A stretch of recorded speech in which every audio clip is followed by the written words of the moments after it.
Nós hoje continuamos a nossa série, estamos no capítulo 2 de Filipenses. Depois a gente vai ter um tempo de oração especial pelas mães nesse domingo de Dia das Mães.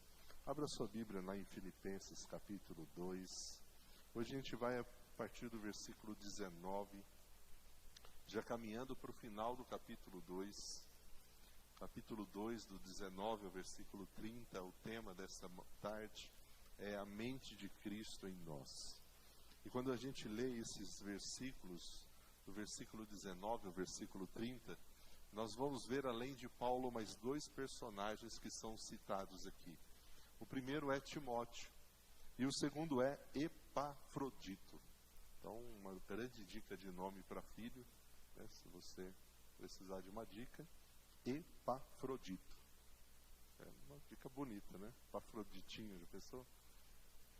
Nós estaremos olhando esse texto, e quando a gente olha esse trecho, Paulo demonstra o seu amor e o seu cuidado pelos filipenses. Só lembrando que quando ele escreve essa carta, ele estava preso. Então, nesse trecho, ele vai destacar a importância de líderes exemplares, como Tiago, como Timóteo e Epafrodito, que seguem um exemplo de Cristo. E quando a gente olha a divisão desse trecho, do versículo 19 ao 24, nós vamos ver Paulo elogiando Timóteo, sua conduta, as qualidades que ele tinha. E já do versículo 25 ao 30, ele vai falar sobre Epafrodito. A passagem também serve como um lembrete para que coloquemos os interesses dos outros acima dos nossos interesses. Então, quando a gente olha esses trechos, principalmente o capítulo 2, ele fala muito sobre essa questão da humildade, de colocar o interesse dos outros acima dos nossos. Usou para isso o exemplo de Cristo, que deixou toda a sua glória, se torna homem. E ele ensina isso porque ele quer que todos nós, como igreja, possamos servir uns aos outros com amor e com compaixão. E talvez a pergunta é: como nós podemos andar neste mundo dessa forma? E a resposta que ele nos dá nesse trecho que a gente vai ver hoje é: com a mente de Cristo em nós. Nós precisamos ter a mente de Cristo em nós. E a mente de Cristo em nós, a mente de Cristo em você, ela vai transformar cada parte da sua caminhada. A mente de Cristo na caminhada de Timóteo trouxe algumas coisas para ele. Quando a gente olha sobre Timóteo nesse trecho, nós vamos ver que a mente de Cristo em Timóteo, ela fez o quê? Ela fez com que Timóteo fosse um líder íntegro. Ele teve integridade, porque ele tinha a mente de Cristo. Ele foi levado por uma caminhada de lealdade. Timóteo era muito leal a Paulo. Ele estava sendo discipulado por Paulo. E entre ele e Paulo existia muita lealdade. Timóteo, hoje eu estou no Tiago, né? Timóteo era leal e também companheiro de Paulo. Então a mente de Cristo em você vai transformar cada parte da sua caminhada. E olha o que ele começa dizendo no versículo 19. Você pode olhar também nas suas escrituras. Espero no Senhor, se for da vontade do Senhor. Olha como ele começa. Ele não diz: eu vou, eu já estabeleci, eu vou fazer isso. E se for da vontade do Senhor, eu espero enviar-lhes Timóteo em breve, porque eu quero que ele possa visitá-los. Assim ele poderá me animar contando as notícias de vocês. Espero no Senhor enviar-lhes Timóteo. E quando ele for estar com vocês, eu espero que quando ele me possa trazer as notícias sobre vocês, isso me traga grande alegria. Mas ele mostra nesse texto, na forma como você expressa, ele começa fazendo aqui como se fosse a sua sessão do diário de viagem. E ele começa apresentando algumas coisas particulares. E no meio dessa carta, então, ele mostra para aquela igreja de Filipos exemplos reais de pessoas reais que estavam demonstrando aquilo que ele estava pedindo para a igreja. A humildade, essa abnegação, esse sacrifício, tudo semelhante a Cristo. E é por isso que ele apresenta Timóteo e ele apresenta Epafrodito, porque esses dois seriam exemplos reais do que ele estava pedindo para que aquela igreja vivesse. E quando ele fala, se for da vontade de Deus, eu vou enviar Timóteo, Ele está demonstrando a sua dependência de Deus.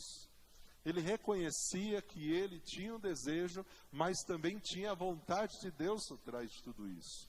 Então ele reconhece que isso está além do seu próprio controle. E ele confia a sua vontade na direção de Deus. Ele está nos ensinando que hoje nós também podemos ter os nossos sonhos, os nossos planos, mas nós não podemos esquecer da vontade de Deus para os nossos sonhos e para os nossos planos. Então isso revela esse cuidado, essa afeição, esse amor e carinho que Paulo tinha por aquela igreja. E ele continua no versículo 20. Eu não tenho ninguém que se preocupe sinceramente com o bem-estar de vocês como Timóteo. Ele começa explicando por que enviar Timóteo. Porque tinha que ser Timóteo. E ele começa dizendo para aquela igreja, e a gente já viu isso no capítulo 1, no capítulo 2, é como se ele estivesse dizendo assim, olha, a mesma forma como eu amo vocês, como eu já demonstrei que eu amo vocês, como eu cuido de vocês, este homem que eu estou enviando, Timóteo, ele também se preocupa sinceramente com vocês, com o bem-estar de vocês.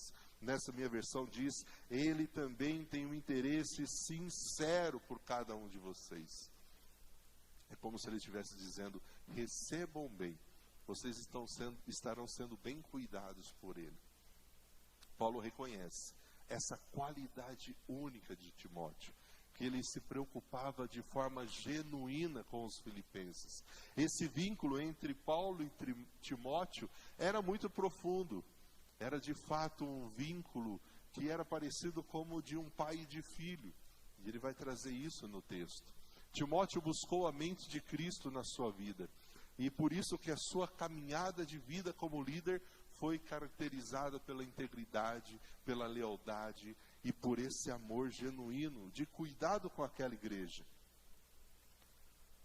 Todos os outros. Assim como ele fala de Timóteo, agora ele vai falar um pouco dos outros líderes. Todos os outros se preocupam apenas consigo mesmos e não com o que é aquilo que é importante para Jesus Cristo. Há pessoas que se preocupam somente com Ele mesmo. Não se preocupam com as coisas que são de Jesus. Nessa versão diz, são pessoas que buscam seus próprios interesses, não buscam os interesses de Jesus. E como a gente tem visto isso nos nossos dias? Pessoas que só querem os benefícios que Deus pode dar a eles. Estão buscando somente os seus interesses e não estão preocupados com o interesse dos outros. Não estão preocupados com aquilo que os outros precisam, com a necessidade dos outros. Então, em contraste com Timóteo, Paulo observa que a maioria das pessoas, diferente de Timóteo, que tinham um desejo genuíno pelo bem-estar dos filipenses, outras pessoas estão focadas somente nos seus próprios desejos, em eles somente ganhar, em vez de seguir o exemplo de Jesus. É por isso que nesse capítulo ele fala tanto de serviço, de humildade, porque mostra qual é o comportamento que Cristo quer em nós. E ele fala novamente de Timóteo, mas vocês sabem que Timóteo, ele provou o seu valor. Como um filho junto ao pai, ele tem servido ao meu lado, na proclamação das boas novas. Timóteo tem caminhado comigo, ele tem estado comigo, ele tem provado dia a dia que de fato essa palavra tem valor para ele. É como se ele estivesse dizendo, vocês podem ficar tranquilos, porque assim como existem pessoas que se preocupam somente com elas, Timóteo não, ele se preocupa de fato com o reino, com a palavra de Deus. E por que Paulo está dizendo tudo isso, todas essas informações?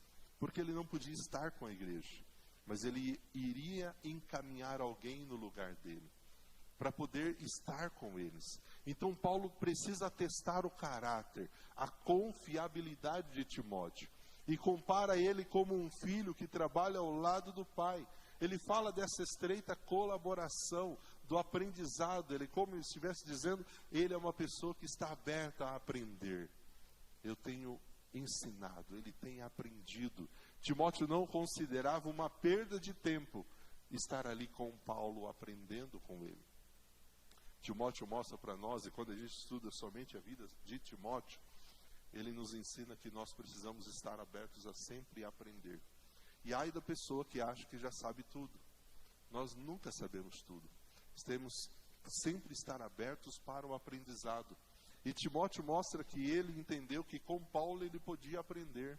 E é por isso ele caminhava com Paulo. Por isso ele estava com Paulo. E Paulo continua. Ele continua dizendo o seguinte: eu espero enviá-lo assim que eu souber o que me acontecerá aqui. Eu tenho confiança no Senhor de que em breve eu os verei novamente. Paulo primeiro começa dizendo sobre o seu julgamento. Primeiro eu quero ver no que vai dar essa prisão. Qual vai ser a decisão, qual vai ser aquilo que vai acontecer comigo. E eu tenho uma confiança, eu acredito ainda que eu tenho a oportunidade de em breve vê-los novamente. A gente viu semana passada que Paulo estava conformado em talvez não vê-los.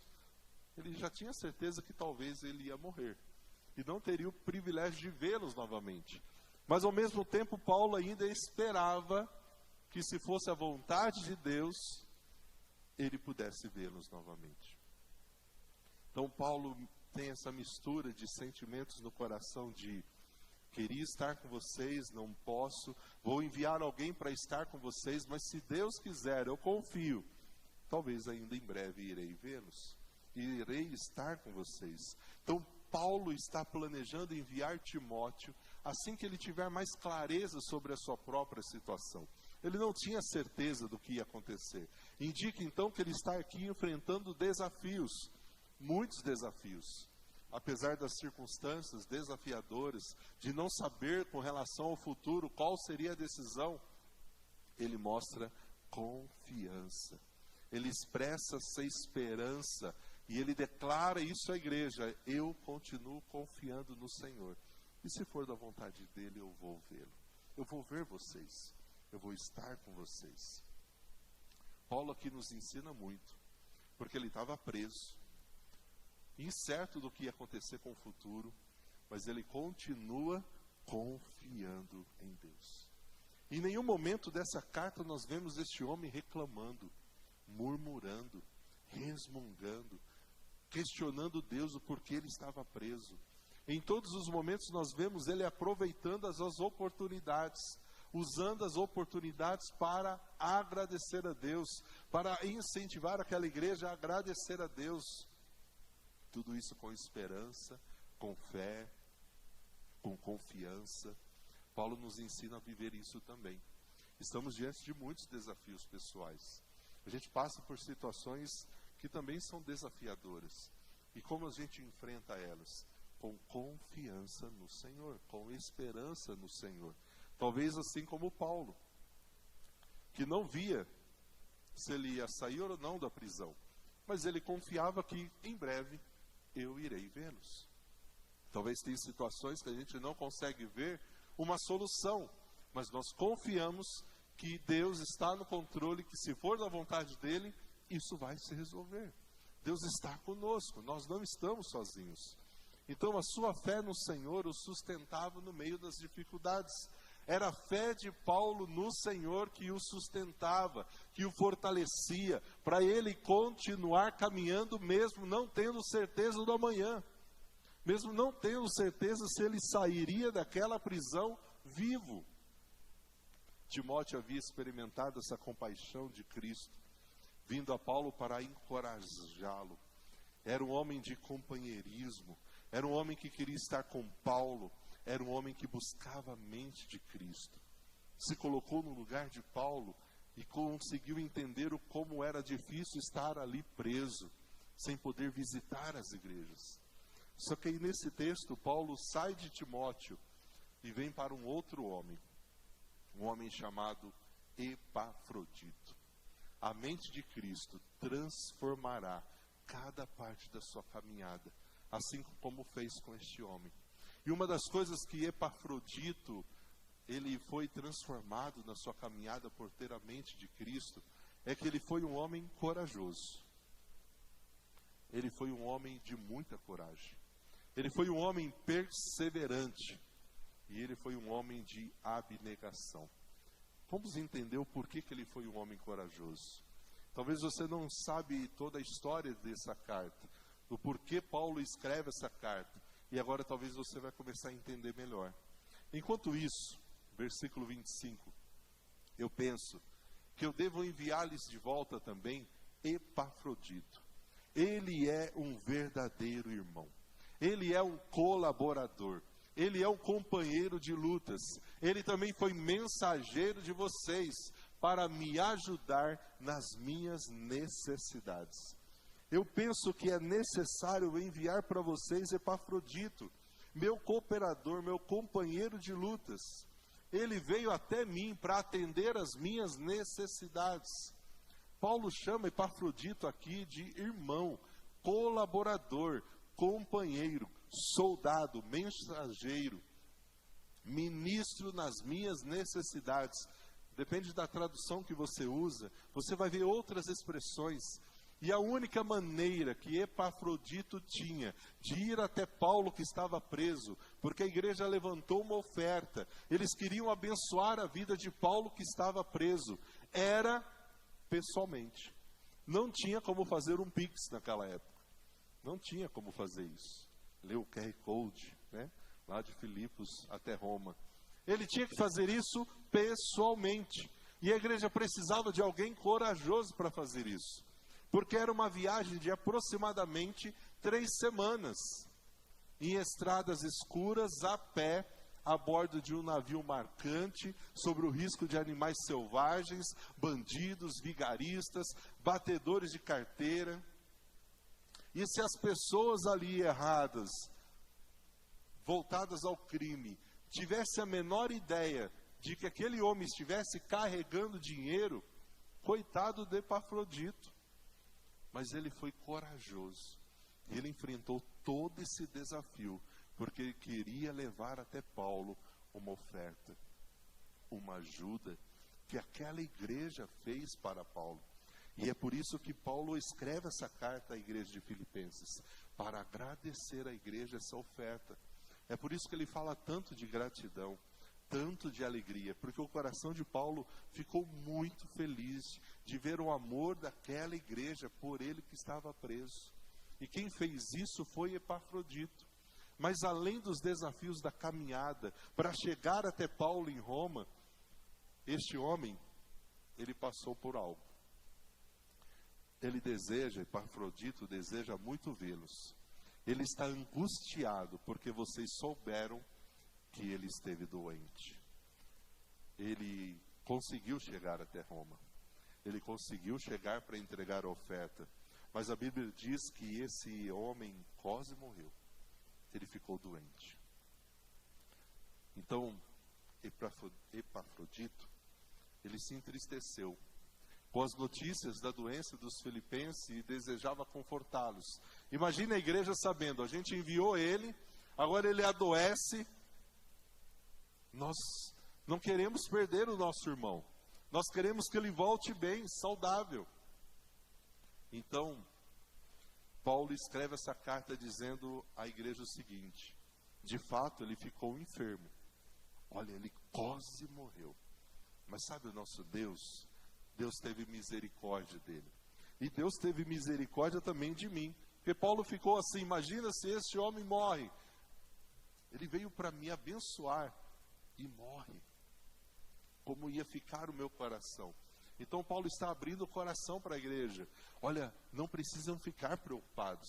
Ele ficou doente, ele ficou enfermo, ele quase morreu. Mas Deus teve misericórdia dele, Deus teve misericórdia de mim, para que não tivesse uma tristeza atrás da outra.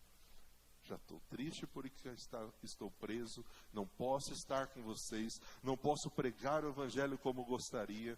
Fiquei muito feliz com a oferta que vocês trouxeram, mas a pessoa que trouxe a oferta, o meu companheiro, meu auxiliador, aquele que veio me ajudar nas minhas lutas, adoece.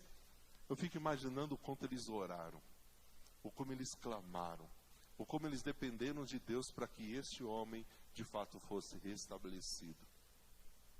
E aí, quando muitas vezes você olha para a sua vida, não sei se você já teve essa experiência, mas geralmente quando a gente passa por algum momento difícil, parece que não vem um só. Parece que já acontece tudo uma vez, não é? Que é para ver se a gente está forte mesmo, se a gente está confiando. Paulo estava enfrentando essa mesma coisa que a gente enfrenta. Ele estava preso, de repente veio uma oferta e falou, nossa, agora ficou bom. A igreja lembrou de mim, estou feliz. Aí a pessoa que traz a oferta adoece, quase morre. Falei, Senhor, mas estava tudo bem, e agora já vem essa luta de novo. Uma luta atrás da outra. Epafrodito arriscou a sua vida para servir Paulo. Arriscou a sua vida para servir aquela igreja. E Deus interveio na vida dele, restaurando a sua saúde. E Paulo reconhece que a recuperação da saúde dele também o beneficiou. Porque livrou ele da tristeza de perdê-lo. Por isso, Paulo continua no versículo 28. Eu estou ainda mais ansioso, porque eu quero enviá-lo de volta. Eu fico imaginando Paulo pensando como vai ser quando o Epafrodito chegar na igreja. E contar a experiência do que ele teve na viagem.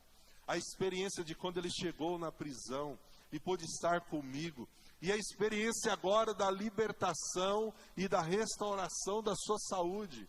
Isso vai alegrar muito a igreja. Isso vai fortalecer muito aqueles irmãos. Por isso Paulo está dizendo, eu estou ainda mais ansioso. Eu quero enviá-lo de volta. Pois eu sei que vocês vão se alegrar em vê-lo. E eu não ficarei tão preocupado com vocês. Eu estou devolvendo ele em paz.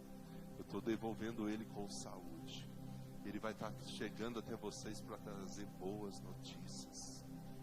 E Paulo, mesmo preso, mesmo não podendo sair daquela realidade de prisão, ele diz, eu estou muito ansioso, porque eu sei que a chegada dele aí vai deixar vocês muito felizes. Olha como Paulo se preocupava mais com a igreja do que com ele mesmo, com o bem-estar daqueles irmãos do que com ele mesmo.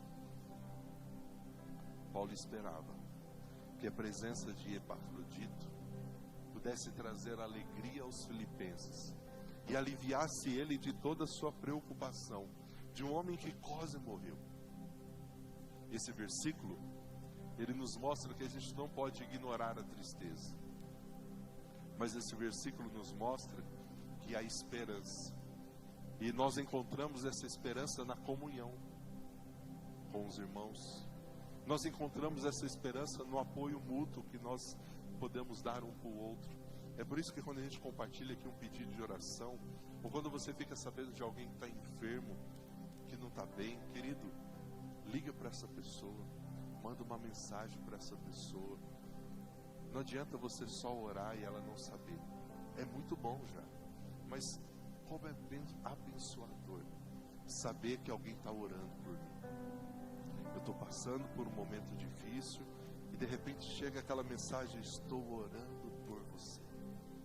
Isso fortalece, isso anima, isso nos traz esperança.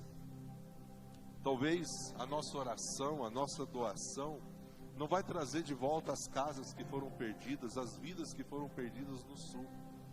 Mas como tem fortalecido aquelas pessoas saber que tem pessoas orando por elas, intercedendo por elas, sentindo a dor delas. É por isso que como igreja nós temos esse papel. A oração, ela não é só um relacionamento com Deus, ela é curadora, ela traz cura.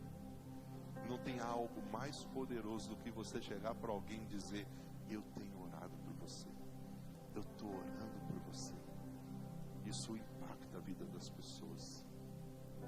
Então Paulo continua terminando esse trecho dizendo, recebam Epafrodito com grande alegria no Senhor. Deem a ele toda a honra que ele merece. Ele foi corajoso, ele foi perseverante, ele demonstrou um amor abnegado. E vocês precisam receber com alegria. Paulo está incentivando aquela igreja a receber Epafrodito com calor, com respeito, reconhecendo o seu valor como um servo de Deus, que arriscou a sua vida para o benefício de Paulo. Nós devemos reconhecer, viver e reconhecer o serviço uns dos outros, demonstrando nosso amor e nossa estima por todos. Querido, há uma coisa que a gente precisa ter na nossa vida, que é o reconhecimento de tudo o que é feito, não só de quem faz coisas grandes. Uma vez eu vi uma frase dentro dessa questão da liderança corporativa, que é conhecer um bom líder. Veja como ele trata as pessoas que cuidam da limpeza. Bom líder não é aquele que trata bem só quem tem cargos importantes na empresa. O bom líder é aquele que trata todo mundo igual, começando por quem está mais abaixo. Quantas vezes a gente talvez vai em alguns estabelecimentos, a gente vê alguém varrendo, cuidando do banheiro, e a gente não tem capacidade de dizer para essa pessoa: olha, muito obrigado por estar servindo, por estar aqui, cuidando desse ambiente. Porque a gente fala, ganha para fazer isso. Quando a gente olha Paulo incentivando aquela igreja a receber aquele homem, Paulo está dizendo: olha, valorizem o serviço que um e o outro está fazendo. Valorizem o que estão sendo, as coisas que estão sendo realizadas. Então, querido, quando você está no culto, na igreja, no seu ambiente de trabalho, valorize cada pessoa, cada coisa que está sendo feita. Eu sei que tem algumas posições que aparecem mais. Quem está no louvor, quem prega, quem aparece aqui no púlpito. Mas tem coisas que são feitas por pessoas que talvez nunca vão estar aqui em cima, ou que você nunca vai saber. Então, a pessoa que está no estacionamento, ela também merece o nosso respeito, nossa oração, nosso muito obrigado. E quando a gente tem essa atitude de tratar todo mundo igual, principalmente começando lá embaixo, isso muda. Porque mostra que a gente ama todos, como a palavra de Deus diz, sem discriminação, sem favorecimento, sem nada disso. Uma coisa que a gente falava muito lá na Betel é que todas as pessoas que entram na igreja têm que ser tratadas da mesma forma, seja ela um morador de rua, seja ela o delegado da cidade. Os dois têm que serem recebidos da mesma forma. Não precisa e não pode ter diferença. Não pode ter favoritismo. Não pode ter acepção de pessoas. Todos são iguais perante o Senhor. E Paulo está fazendo isso com aquela igreja. Receba esse homem. E sabe por que vocês têm que fazer isso? Porque ele arriscou a vida dele. E ele arriscou a vida dele pela obra de Cristo. Ele esteve pronto para morrer enquanto fazia por mim o que vocês não podiam fazer. Paulo talvez está dizendo assim: olha, eu sei que se vocês pudessem, vocês viriam aqui trazer oferta, mas vocês não puderam. Vocês encaminharam alguém, e essa pessoa foi fiel, foi leal, arriscou a vida, está aqui. Portanto, não esqueçam do que ele fez. E como é triste quando a gente vê, seja no ambiente religioso, qualquer outro ambiente, quando as coisas que foram feitas são esquecidas. Quando a gente age com ingratidão, esquecendo tudo o que já foi feito. Paulo está dizendo para aquela igreja: não esqueçam do que Epafrodito fez. Eu não vou esquecer. Não esqueçam vocês. Paulo está nos ensinando a nós termos a mente de Cristo. Este homem havia arriscado a sua vida para servir a Paulo, para servir aos filipenses, e ele demonstra com essa viagem grande compromisso ao Evangelho. Epafrodito, ele nos inspira a servir a Deus com paixão, com entrega, mesmo diante dos desafios. De que maneira você pode seguir o exemplo de Cristo e colocar o interesse dos outros acima dos seus próprios interesses? De que maneira hoje nós podemos ser como Timóteo e como Epafrodito? Pessoas que servem ao invés de querer ser servidos. Quem em sua vida demonstra hoje esse carinho, esse cuidado sincero por você? Você tem agradecido a Deus por essa vida? Você tem abençoado essa pessoa? Querida, a gente precisa aprender com esses homens. Com Paulo, com Timóteo, com Epafrodito. Um homem tão improvável, que não aparece mais em outras passagens, mas que através dessa experiência mostra para nós o que é um servo de Deus. Não é ter um nome, status, uma posição, é estar pronto para morrer por amor a Cristo, por servir a Cristo. Minha oração é que eu consiga viver isso, que você consiga viver isso, que essa seja a nossa busca, que esse seja o nosso desejo. Vamos ficar de pé, vamos louvar o Senhor, porque nós temos essa esperança, porque Ele é o grande Deus, o poderoso Deus, o grande eu sou. Porque Paulo continuava confiando no Senhor mesmo diante de todos esses desafios, porque ele não estava sozinho, ele estava com o grande eu sou, e assim nós estamos também. Louve o Senhor.